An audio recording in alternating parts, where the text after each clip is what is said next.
కడలితో సహవాసం, అలలతో పోరాటం, వలలాంటిదే వారి జీవితం. అందులో చేప పడితే సంతోషం, చిక్కకపోతే మళ్ళీ మళ్ళీ ప్రయత్నం. గంగమ్మ కాపాడుతుందనే నమ్మకం, ఆ ధైర్యంతో ఎంత దూరమైనా ప్రయాణం. ఏడాదిలో దాదాపు 10 నెలలు సముద్రంలోనే గడపడం, ఇదే మత్స్యకారుల జీవన విధానం.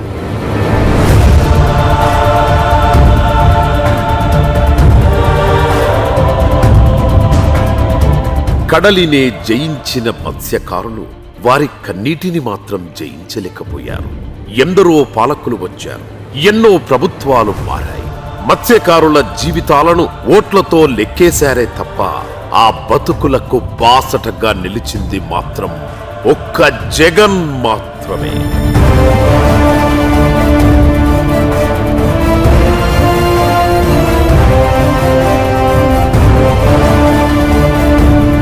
మత్స్యకారుల వేదన ఆయన దగ్గర నుంచి చూశారు.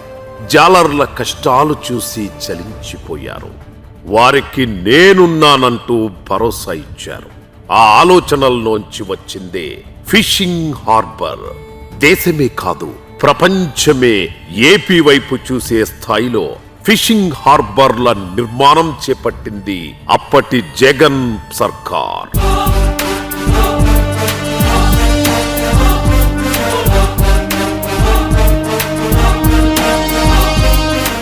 ఆటుపోట్లకు ఎదురీదుతూ వరదలు, తుఫాను లాంటి ప్రకృతి వైపరీత్యాలను కూడా లెక్క చెయ్యకుండా చేపల వేటే ఆధారంగా జీవనం గడిపే మత్స్యకారులకు మంచి రోజులొచ్చాయంటే అది జగన్ హయాంలోనే. ఏ పూట కాపూట వేట చేసి తీసుకొచ్చే చేపలను అమ్మితే గాని బతుకు నడవని జాలర్ల ఆకలి కేకలను గత ప్రభుత్వం పట్టించుకున్న పాపాన పోలేదు. ఆదుకోవలసిన ప్రభుత్వాలు అసలు సంబంధమే లేనట్లు ఉండేవి. తమ బాధలు ఎవరికి చెప్పుకోవాలో దిక్కుతోచని స్థితిలో ఉండేవారు. వేట నిషేధ కాల భృతి సకాలంలో ఇవ్వకపోవడంతో అప్పుల జీవనం సాగిస్తూ బతుకు నావను దుర్భరంగా నెట్టుకొచ్చేవారు. అలాంటి మత్స్యకారుల బాధను, కన్నీళ్లను తన పాదయాత్రలో కళ్ళారా చూసి చలించిపోయారు జగన్. ఆనాడు మేము పడిన కష్టాలు అసలు మాటల్లో వర్ణించలేనిది. హార్బర్ లేదని మన పెద్దలు అందరూ కలిసి ఒక 25 సంవత్సరాల నుంచి హార్బర్ కోసం పోరాడుతూ ఉన్నాము. జగన్మోహన్ రెడ్డి గారి పాదయాత్రలో కలిసి మా బాధలు చెప్పుకున్నాము. అధికారంలోకి రాగానే ముందు వాళ్ళ కోసం ఫిషింగ్ హార్బర్ ఏర్పాటు చేయాలి, చేసిన తర్వాత మనం వాళ్ళ దగ్గరికి వెళ్దాము అన్న ఉద్దేశంతో ఎంతో కృషితోటి ఈ ప్రోగ్రాంని సక్సెస్ చేసి మత్స్యకారులకు అందజేశాడు. వారి బతుకుల్లో వెలుగులు తెస్తానని మాట ఇచ్చారు. ఇచ్చిన మాటను అధికారంలోకి వచ్చిన 6 నెలల్లోనే నెరవేర్చి మనసున్న నాయకుడుగా మత్స్యకారుల మదిలో నిలిచిపోయారు జగన్. మా బాధలు ఆలగించి, మా మనవి ఆలగించి ఇక్కడ జువల్దీన్లో 2019లో జగన్మోహన్ రెడ్డి ముఖ్యమంత్రి కాగానే ఇక్కడ ఫిషింగ్ హార్బర్ మంజూరు చేయడం జరిగింది. వైఎస్ జగన్మోహన్ రెడ్డి గారు ముఖ్యమంత్రి అయినప్పుడు కూడా మత్స్యకారు గ్రామాలను కూడా, మత్స్యకారుల్లో కూడా ఆశయాలను నింపి చాలా వరకు కూడా ఆ జీవనోపాధికి ఇబ్బంది లేకుండా చేశారు. ఎప్పటికైనా జగన్మోహన్ రెడ్డి గారికి, ప్రతాప్ కుమార్ రెడ్డి గారికి ఎప్పుడు రుణపడి ఉంటాం.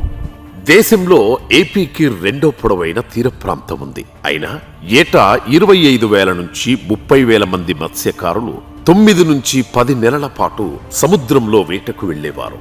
బతుకు తెరువు కోసం ఇంటి నుంచి వెళ్లిన వాళ్ళు బతికి వస్తారో లేదో, ఏం జరుగుతుందో అని ఆ కుటుంబాలు పడే వేదన అంతా ఇంత కాదు. మహానుభావులు పోటు రావటం అందరికీ ఆదాయమే. గతంలో వీళ్ళు మంగళూరు పోయి బోటుల్లో శవాలు అయిపోయి తిరిగి వచ్చి ట్రైన్లో కింద పడిపోయి. మాకు హార్బర్ వచ్చినప్పటి నుంచి బాగా ఉంది. వలస వెళ్ళే ప్రోగ్రాం లేకుండా ఇంటికాడే జరుగుతూ ఉంది. 3 నెలలకి 4 నెలలకి ఒకసారి వచ్చేవాళ్ళు. అలాంటిది ఇప్పుడు హార్బర్ పడడం వల్ల 10 రోజుల కల్లా మా ఇంటికి వచ్చి ఉంటున్నారు. అది మాకు ఎంతో సంతోషంగా ఉంది.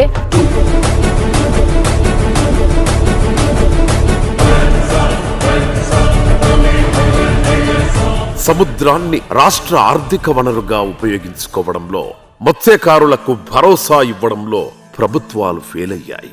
కనీస సౌకర్యాలు అందించడంలో విఫలమయ్యాయి. మత్స్యకారుల జీవితాలను మార్చేందుకు, బతుకులకు భరోసా కల్పించేందుకు 10 షిప్పింగ్ హార్బర్ల నిర్మాణానికి తన హయాంలో జగన్ శ్రీకారం చుట్టారు.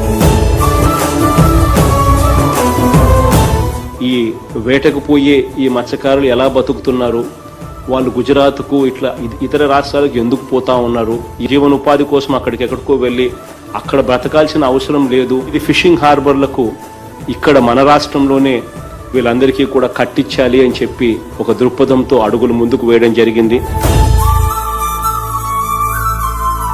కరోనా రూపంలో 2 ఏళ్లు కష్టం వెంటాడిన ఇచ్చిన మాట కోసం 10 ఫిషింగ్ హార్బర్లు, 6 ఫిష్ ల్యాండింగ్ సెంటర్ల నిర్మాణానికి వేగంగా అడుగులు ముందుకు వేశారు.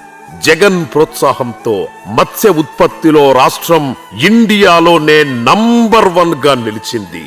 జగన్ చేపట్టిన ఈ హార్బర్లన్నీ పూర్తయితే మత్స్యకారుల జీవితాల్లో మరిన్ని కాంతులు వస్తాయి. ఇప్పుడు ఏం కావాలన్నా మా ఆడవాళ్ళకు కూడా ఇక్కడ పని చేసుకునే వసతి దొరికింది. చేపలు పడతా ఉంటే అవి మొయ్యటం, కూలి తీసుకోవడం అట్లా జరుగుతూ ఉంది. మాకు ఈ హార్బర్ కట్టించిన మా జగనన్నకి మేము ఎప్పుడు రుణపడి ఉంటాము. మా అమ్మకు కూడా పని దొరుకుతుంది. దానివల్ల మేము ఎంతో బాగా చదువుకుంటా ఉన్నాము. ఇదంతా జగనన్న దయ వల్ల మేము బాగా చదువుకుంటున్నాము. 555 మత్స్యకార గ్రామాల్లో దాదాపు 6,80,000 మంది మత్స్యకారులకు ప్రయోజనం చేకూర్చేలా దాదాపు 3,500 కోట్లతో వైఎస్ఆర్సీపీ ప్రభుత్వం శ్రీకారం చుట్టిన 10 ఫిషింగ్ హార్బర్లు, 6 ఫిష్ ల్యాండింగ్ సెంటర్లలోని మొట్టమొదటిదైన జువ్వలదిన్నె హార్బర్ జగన్ హయాంలోనే మత్స్యకారులకు అందుబాటులోకి వచ్చింది. నెల్లూరు జిల్లా బోగోలు మండలం జువ్వెలదిన్నె దగ్గర కేంద్ర రాష్ట్ర ప్రభుత్వాల సంయుక్త భాగస్వామ్యంతో 288.8 కోట్ల రూపాయల ఖర్చుతో 76.89 ఎకరాల్లో అభివృద్ధి చేశారు. పొట్టకూటి కోసం కూలీలుగా పొరుగు రాష్ట్రాలకు వలస వెళ్లిన వారు ఇప్పుడు ఇక్కడే అధునాతన మెకనైజ్డ్ బోట్లతో చేపలు పట్టుకునే వెసులుబాటు అందుబాటులోకి వచ్చింది. జువ్వలదిన్నె ఫిషింగ్ హార్బర్ కు వెళితే కనిపించేది హడావుడి కాదు, ఆనందం. వాళ్ళ మాటల్లో వినిపించేది సంతోషమే కాదు, జగన్ ఇచ్చిన ధైర్యం.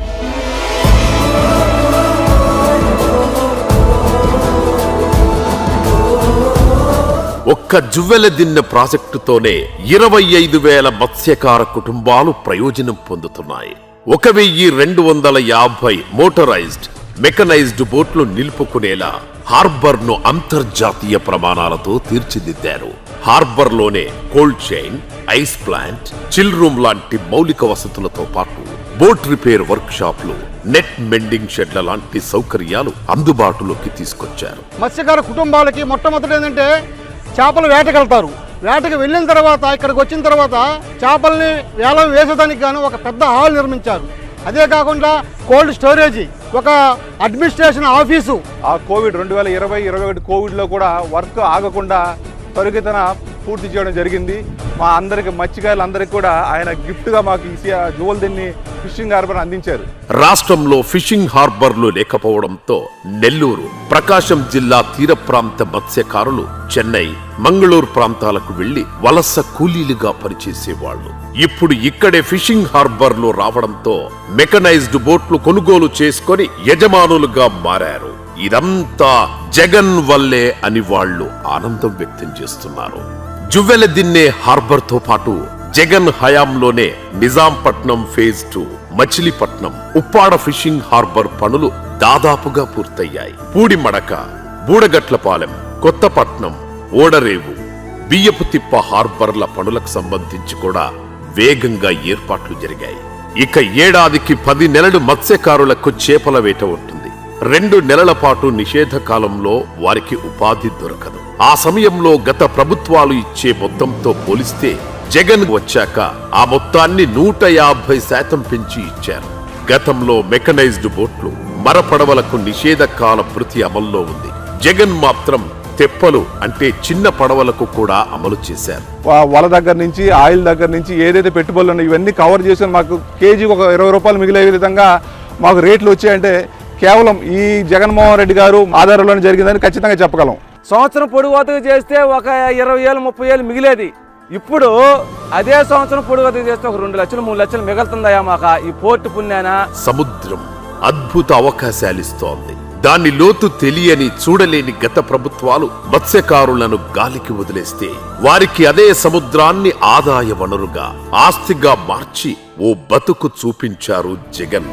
విజన్ అంటే కలలు కనడం కాదు, పేదోడి కలను నిజం చెయ్యడం, రాష్ట్రానికి భవిష్యత్తు చూపించడమని ప్రూవ్ చేశారు.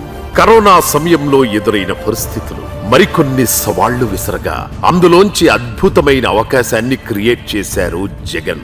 ఏపీ మత్స్య సంపదలో దాదాపు 90% అమెరికాతో పాటు యూరప్ దేశాలకు ఎగుమతవుతుంటాయి. అయితే కరోనా టైంలో అది పూర్తిగా నిలిచిపోయింది. చేతిలో చిల్లి గవ్వలేక మత్స్యకారులు ఇబ్బంది పడుతున్న వేళ ఫిష్ ఆంధ్ర పేరుతో జగన్ అద్భుతమైన కార్యక్రమానికి శ్రీకారం చుట్టారు.